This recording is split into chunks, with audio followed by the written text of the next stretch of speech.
हरि ओम सुप्रभातम सुदिनमस्तु हावे nice day. नमस्कारः मित्राणि, अहमस्मि गणेशर BSS के केवंझर यूट्यूब चैनल पक्षतः भवतां भवतीनां च सर्वेषां हार्दं स्वागतं करोमि। मित्राणि, आगच्छन्तु अद्य PG CPET MPhil net BEd PhD दृष्ट्या व्याकरणशास्त्रस्य अध्ययनं करिष्यामः। प्रसङ्गेऽस्मिन् उदयशङ्करझारुषिमहोदयस्य संस्कृतशास्त्रमञ्जूषा इति ग्रन्थस्य व्याकरणस्य परिचयात्मकानि वस्तुनिष्ठ प्रश्नोत्तराणि वयम् अद्य आलोचनं करिष्यामः। तर्हि प्रश्नः व्याकरणशास्त्रात् एव कुतः समागतः भवति इत्युक्ते व्याकरणाचार्याणां परिचयः। ये वैयाकरणाः सन्ति तेषां परिचयः तथा व्याकरणाचार्याणां व्याकरणग्रन्थविषये प्रश्नः एव प्रायतः आगच्छति, कः किं लिखितवान् इति। तर्हि आगच्छन्तु प्रारम्भं कुर्मः। प्रथमप्रश्नः अस्ति, अष्टाध्यायी इत्यस्य ग्रन्थस्य कः रचनाकारः? उत्कलभाषायां पठामः। अष्टाध्यायी ग्रंथर रचनाकार किए? पाणिनि। व्याकरणर ए प्रथम ग्रंथ पाणिनीय व्याकरण। अष्टाध्यायी इत्यस्य ग्रंथस्य रचनाकार अस्ति पाणिनि। द्वितीयः प्रश्नः, पाणिनि प्रणीते शब्दानुशासने अष्टाध्यायी ग्रंथे कति अध्यायाः समुपलभ्यन्ते? पाणिनि प्रणीते अष्टाध्यायी ग्रंथे, देखो अष्टाध्यायी ग्रंथर अन्य नाम शब्दानुशासनम। ठीक अच्छे, तो ये मध्य प्रश्न आसीपे। शब्दानुशासनम अष्टाध्यायी ग्रंथर अन्य नाम शब्दानुशासनम। तेबे शब्दानुशासन बा अष्टाध्यायी ग्रंथरे केते गोटी अध्याय रहिछि ए प्रकार प्रश्न रहिछि। उत्तरम अष्टौ अध्यायाः सन्ति। 8 गोटी अध्याय रहिछन्ति शब्दानुशासन बा अष्टाध्यायी। आ 8 गोटी अध्याय रहिथिबारु ही ग्रंथर ना होउछि अष्टाध्यायी। तृतीयः प्रश्नः अस्ति, पाणिनि अष्टाध्याय्याः प्रति अध्यायं कति पादाः सन्ति? पाणिनिः अष्टाध्याय्याः प्रति अध्यायं कति पादाः सन्ति? पाणिनिकर अष्टाध्यायी ग्रंथ रे केते गोटी प्रति अध्याय रे केते गोटी पाद रहिछि? पाणिनिकर अष्टाध्यायी ग्रंथर प्रति अध्याय रे केते गोटी पाद रहिछि? 4 पादाः सन्ति।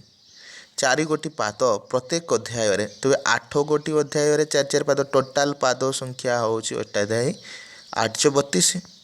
ठीक अच्छे। आ प्रति अध्याय रे 4 गोटी पाद रहिछि। 8 गोटी अध्याय अष्टाध्यायी वा शब्दानुशासन। चतुर्थ प्रश्नः, सिद्धान्त कौमुदी इत्यस्य ग्रन्थस्य कः रचनाकारः? सिद्धान्त कौमुदी इत्यस्य ग्रन्थस्य कः रचनाकारः? भट्टजी दीक्षितः। सिद्धान्त कौमुदी ग्रंथर रचनाकार किए? भट्टजी दीक्षित। मु कहि दउछि, जो पाणिनि हो बा भट्टजी दीक्षित हो बा वरदराजाचार्य हो, से प्रकार महाभाष्यकार पतंजलि, वार्तिककार कात्यायन बा पाणिनि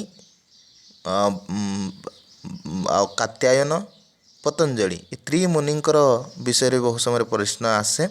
भट्टजी दीक्षित विषय प्रश्न आसे। वरदराजाचार्य विशेष भाव में मानक विषय प्रश्न आसता है। एणु एप्रति दृष्टि देवा नितांत आवश्यक।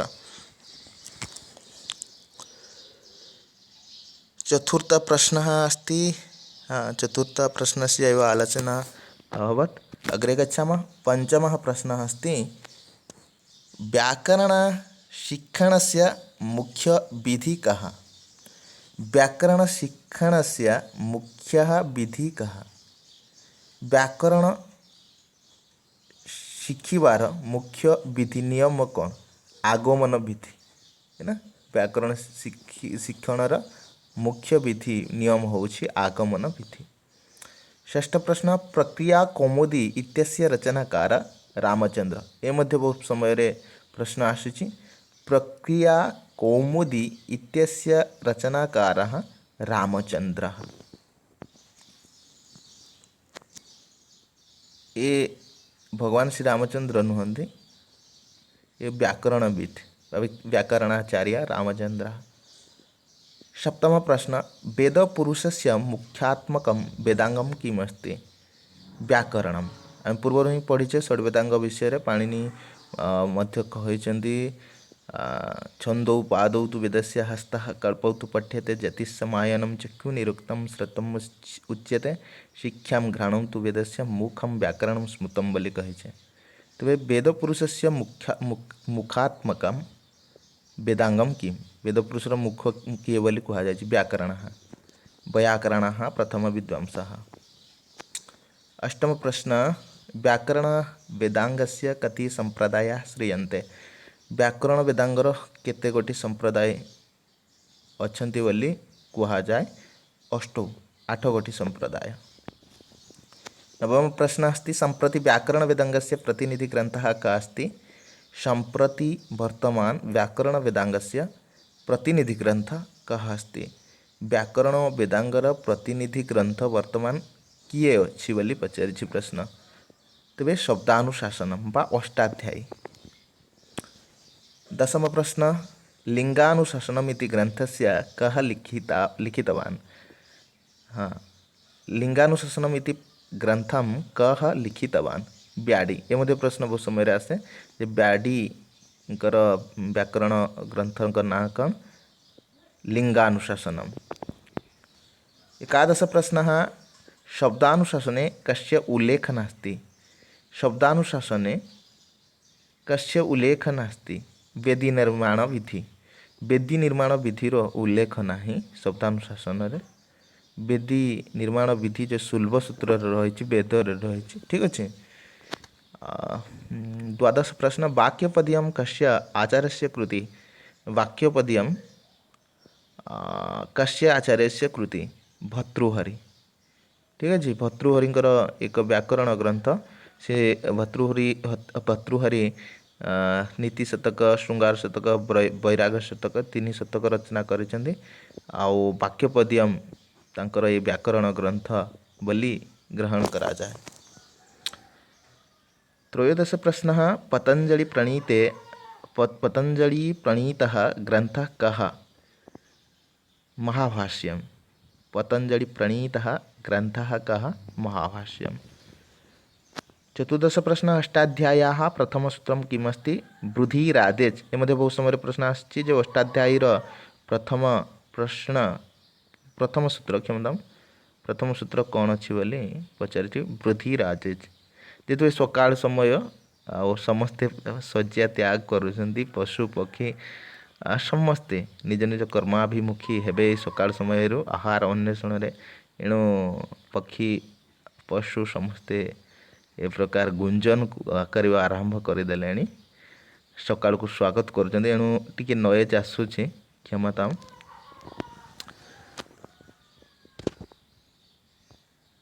प्रश्न अस्ति पंचदश वियोगात्मक भाषा का? हिंदी। तो ये भाषा विज्ञान है ना। वियोगात्मक भाषा हिंदी भाषा ये वियोगात्मक भाषा बोली कहा जाए। भाषा विज्ञान मध्य प्रश्न आसे नेट हो बीएड हो बा अन्य एंट्रेंस रे। जेहेतु यूजी पीजी सिलेबस रे भाषा विज्ञान रही है भाषा विज्ञान मध्य प्रश्न आसी था। षोडश प्रश्न भाषा विनिमय से साधन किमस्ति? भाषा विनिमयर साधन कौन अच्छी बोली प्रश्न रही? विचारः। सप्तदश प्रश्न भाषाणां वर्गीकरणः क आधार स्वीकृतः? भाषाणां वर्गीकरणस्य क आधार स्वीकृतः भाषा मानकर वर्गीकरण पाई को आधार को ग्रहण करा जायछि आकृति। अष्टादश प्रश्न भारतीय आर्य भाषासु प्राचीनतमा का भारतीय आर्य भाषा मानक मध्यरु किए प्राचीनतमा भाषा बोली पचारिछे वैदिक संस्कृति संस्कृत भाषा संस्कृति न वैदिक संस्कृत भाषा भारतीय आर्य भाषा मानक मध्यरु प्राचीनतमा श्रेष्ठ भाषा। ऊनविंशति पाणिनि महोदयस्य जन्मस्थलं वर्तमान काले केन नाम्ना प्रसिद्धं पाणिनि महोदयस्य जन्मस्थलं वर्तमान काले केन नाम्ना प्रसिद्धं पाणिनि महोदयंकर आचार्य पाणिनि जे अष्टाध्यायी ग्रंथ रचना करछन ताकर जन्मस्थान वर्तमान काल रे केउ नाम रे प्रसिद्ध बोली कहा जाउछि लाहोर नामना। विंशति एक शब्द सत्याज्ञातः सुप्रयुक्त सर्गलके चु कामधुक् भवति कस्य इदं कथनं महाभाष्यकार पतंजलि एक शब्द सम्यक ज्ञातः सुप्रयुक्तः सर्गलके च कामधुक् भवति कौन कह जाए महाभाष्य रे पतंजलि कहउछंती जे एक शब्द गोटे शब्द को यदि भल भाव आम बुझीबा तार वास्तव अर्थ को बार तार गोटे शब्दर जदि उपयुक्त आम प्रयोग करि पारिबा तेबे हमर स्वर्ग प्राप्ति हेबो ए प्रकार महाभाष्यकार पतंजलि कहउछंती व्याकरण शास्त्रर सठिक दिशा रे अध्ययन द्वारा जो ख्याति बा जो फल मिली थाए से कथा कहा जाउछे।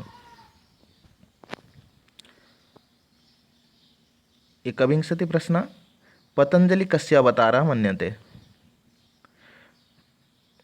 पतंजलि को कहार अवतार बोली माना जाए ग्रहण करा जाए शेषनागस्य शेषनागंकर।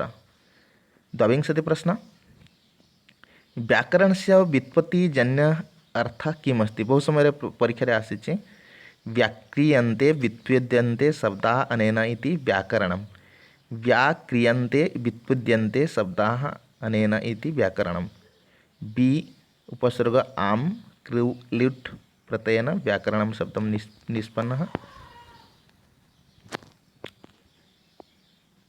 त्रयोविंशति कति व्याकरणानि वेदांगे परिगणितानि सन्ति केते जन व्याकरणानि व्याकरण वेदांगे परिगणितानि सन्ति वेदांगरे परिणत बा उल्लेख रही तेज नव व्याकरणाचार्य 9 जन व्याकरण आचार्य प्रथमे इंद्र चंद्र तापरे काशकृत्स्न कुमारम शाकटायनम सारस्वतम अफिशलम शाकलम पाणिनियम। चतुर्विंशति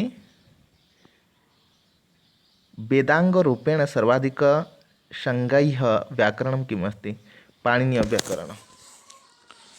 मुनित्रये केषां समावेश भवति प्रश्न आसीगला मुनित्रयरु प्रश्न आसे मुनित्रय केषां समावेश भवति पाणिनि कात्यायन पतंजलि पाणिनि अष्टाध्यायी ग्रंथ लिखिचंदी एवं से अष्टाध्यायी ग्रंथ रे वार्तिक देइचंती कात्यायन और भाष्य देइचंती पतंजलि। 20 प्रश्न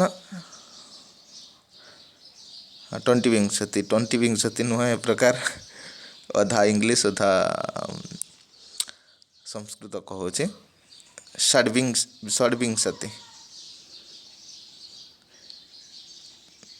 कह वार्तिककार कात्यायन आम कही सारे। 27 प्रश्न सिद्धांत कौमुदी इत्यस्य लेखक कह सिद्धांत कौमुदी ए विषय आम आलोचना कर सारे भट्टोजी दीक्षित। 28 प्रश्न भट्टोजी दीक्षित कृत पौढ़ मनोरमायाः खंडनम केनम कृतम भट्टोजी दीक्षितंकर रचना पौढ़ मनोरमा से ग्रंथर खंडन किए कर तो ये आ गए आमको तथ्य मिलला कि भट्टोजी दीक्षित पौढ़ मनोरमा ग्रंथ व्याकरण ग्रंथ रचना करछंती आ से ग्रंथर खंडन किए कर पंडित राज जगन्नाथ।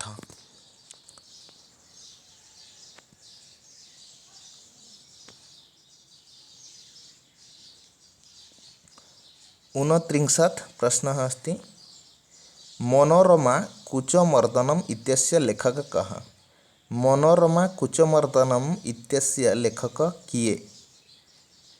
पंडित जगन्नाथ होउछन्ति मनोरमा कुचमर्दन ग्रंथर रचयिता। 30 प्रश्नः अस्ति वरदराजस्य कानि रचना कार्याणि। वरदराजाचार्यंकर कौन कौन रचना रही बहुत इंपोर्टेंट मध्य प्रश्न आसे। लघु सिद्धांत कौमुदी, मध्य सिद्धांत कौमुदी, सार कौमुदी है ना। वरदराजाचार्यंकर ये रचना लघु सिद्धांत कौमुदी, मध्य सिद्धांत कौमुदी एवं सार कौमुदी। 31 प्रश्न पाणिनि अष्टाध्यायी ग्रंथे कति सूत्राणि सन्ति। पाणिनि अष्टाध्यायी ग्रंथ रे केते सूत्र रही कुल 3978 सूत्र। ठीक अच्छे। 22 प्रश्नः अस्ति धातवः कतिषु गणेषु विभक्ताः सन्ति। धातु गुड़ी को केते गण रे विभक्त करा जाए। 10 गणेषु 10 गोटी गण रे विभक्त करा जाए। 33 प्रश्नः अस्ति धातु गणनाम नामावली का। धातु गण मानकर नामावली कौन बोली कहा जाउछि। भ्वादि, अदादि, जुहत्यादि, दिवादि, स्वादि, तुदादि, रुधादि, तनादि, क्रयादि, चुरादि।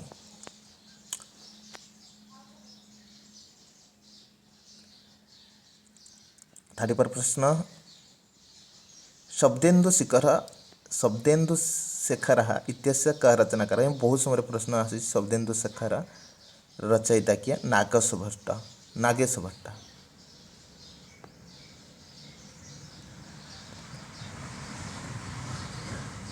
हाँ 34 प्रश्न नागेश भट्ट। 35 प्रश्न कस्मिन् गणे अल्पधातवः वर्तन्ते। तनादिगणे अल्पधातवः वर्तन्ते। कति धातवः सन्ति केते गोटी धातु रही। 36 प्रश्न 1970 धातु रही। 37 प्रश्न कति माहेश्वराणि सूत्राणि। 14 माहेश्वराणि सूत्राणि है ना। आ माहेश्वर सूत्र गुड़ी को मन रखा पड़ो। मन रखिले हेब ना। 38 प्रश्न कानि माहेश्वराणि सूत्राणि। क्यों मैंने माहेश्वर सूत्र रही वई उण रिलिक एवं एओज हयवरट लोण झमंडणम झवन गड़ाधस जवगड़ाधस कफ छटथ छटतप कपई ससर हल। 38 प्रश्न माहेश्वर सूत्र से उत्पत्ति कस्मात् अभूत। माहेश्वर सूत्र उत्पत्ति केउंठारु होइतिला। शिवस्य डमरुतः। 40 प्रश्न माहेश्वर सूत्रे कति मूल स्वर वर्णाः वर्तन्ते। माहेश्वर सूत्र रे केते मूल स्वर रही। अ इ उ ऋ अ इ उ ऋ एमान को मूल स्वर बोली कहा जाए। 41 भर्तृहरि महोदयस्य वाक्यपदीये कति कांडानि सन्ति। बहुत ही बना भर्तृहरिंकर वाक्यपदी ग्रंथ रे केते गोटी कांड रही।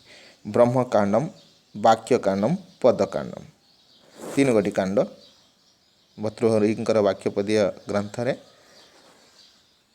42 प्रश्न कैयोटः महाभाष्योपरि का व्याख्या विहिता। महाभाष्य जो रही पतंजलिंकर से उपरे कैयोट प्रदीप नामनी व्याख्या देछन।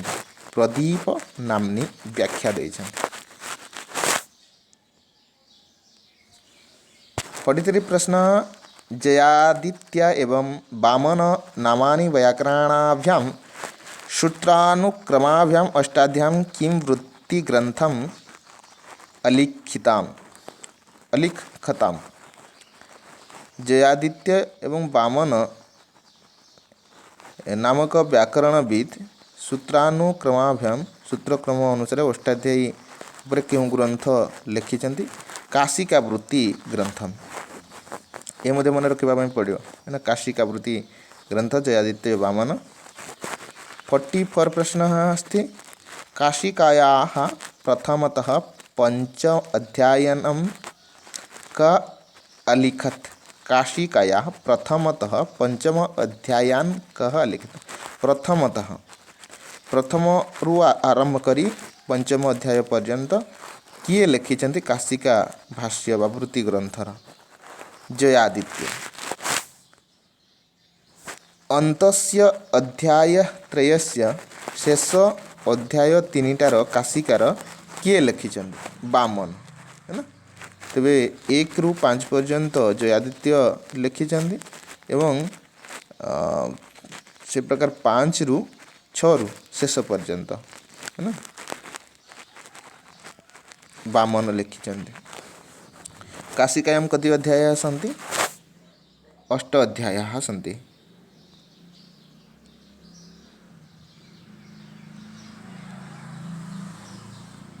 एतावत् पर्यन्तं भवतु। अग्रे अन्य अंशं पश्यामः। ए पर्यंत थाउ परवर्ती पर्यायर अन्य अंश को आम देखा। वीडियो मध्य लंग हो अपलोड होबार टिके समस्या होउछे। आउ जो छात्र छात्री माने मध्य आम बीएसएस के केउंझर यूट्यूब चैनल रे रहिचंती निश्चिंत भल प्रदर्शन विगत परीक्षा रे करूचंती। आउ जो छात्र छात्री माने जोड़ी होबा पय चाहूचंती निश्चिंत अच्छे माने चैनल रे जोड़ी हुअन्तु। व्हाट्सएप ग्रुप रही। व्हाट्सएप ग्रुप रे मध्य जोड़ी हो पारिबे। अस्तु जयतु संस्कृतम जयतु भारतम वंदे संस्कृत मातरम। जय जगन्नाथ।